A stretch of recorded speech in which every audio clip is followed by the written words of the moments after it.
Second ह्यान्डमा mirrorless camera ताजा अपडेटमा सेलमा लिएर आएको छौँ हामीले। सबभन्दा सस्तो मोडलबाट कुरा गरौँ क्याननको M50 Mark II है, जहाँ तपाईँले 4K मा मजाले भिडियो रेकर्ड पनि गर्न मिल्छ। पहिलेदेखि यसमा किट लेन्स सहित आउँछ, बेसिक स्लो मोसनहरू पनि खिच्न मिल्छ भने फोटो भिडियोको लागि पनि बजेटको हिसाबमा एकदम राम्रो छ। ZV-E10 भन्ने आउँछ तपाईँलाई, जुन सटर काउन्ट मात्रै 4000 छ र यसको कन्डिसन एकदम राम्रो छ। किट लेन्ससँग ब्याक ब्याट्री मेमोरी चार्जर सहित तपाईँले जम्मा 78,000 मा पाउन सक्नुहुन्छ। बकाइदा चेक टाइम वारेन्टी हरेक सामानमा हुन्छ।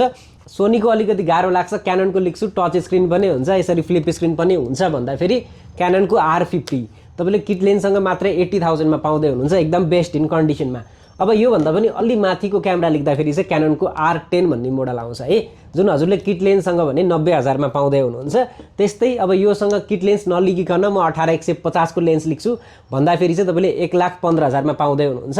R10 मा चाहिँ 4K मा 60 FPS सम्म भिडियो हुन्छ र क्वालिटी पनि गजबको छ, लेटेस्ट मिररलेस क्यामेरा हो क्याननको हिसाबमा। अब सोनीकै लिन्छु भन्नुहुन्छ भने फोटो भिडियो दुवैलाई हुने सोनीको ZV-E10 भनेको चाहिँ भिडियोलाई मात्रै फोकस्ड हो, फोटो र भिडियो दुवैलाई हुन्छ। सोनीको 6400 यो तपाईँले किट लेन्ससँग जम्मा 85,000 मा बेस्ट कन्डिसनमा पाउँदै हुनुहुन्छ भने 18-135 को लेन्ससँग लाँदाखेरि 1,15,000 मा हजुरलाई आइ नै हाल्छ। बजेट कम छ त्यही पनि मिररलेस क्यामेरा फुल फ्रेममा लिन्छु भन्नु हुँदाखेरि क्याननको R8 हामीसँग सेलमा आएको छ, जहाँ तपाईँले बडी प्लस एडाप्टर गरेर जम्मा 1,50,000 मा पाउँदै हुनुहुन्छ। ओरिजिनल क्याननको एडाप्टर हुन्छ भने बकायदा चेक टाइम वारेन्टी त तपाईँले पाइ नै हाल्नुहुन्छ।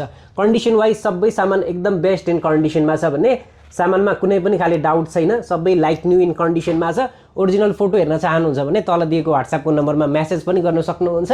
बाँकी तपाईँलाई अरू क्यामेराहरूको बारेमा बुझ्नु पर्यो भने पनि हामीसँग थुप्रै अप्सनहरू छन्, पक्कै पनि तल दिएको नम्बरमा मेसेज गरेर कुराकानी अगाडि बढाउन मिल्यो। पसल हाम्रो गङ्गाबु चोकबाट मात्रै 5 घरभित्र गणेशस्थान जाने बाटोमा इन्फिनिटी मुभिजको बिल्डिङभित्र छ भने काठमाडौँ बाहिरबाट कसैले हेर्दै हुनुहुन्छ भने पनि cash on delivery all over Nepal भइ नै हाल्छ। सो तपाईँलाई क्यामेरा चाहियो, क्यामेरा किन्नु पर्यो, बेच्नु पर्यो, पक्कै पनि क्यामेरा लेन्स घरलाई सम्झन सक्नुहुन्छ। हस् त, धन्यवाद।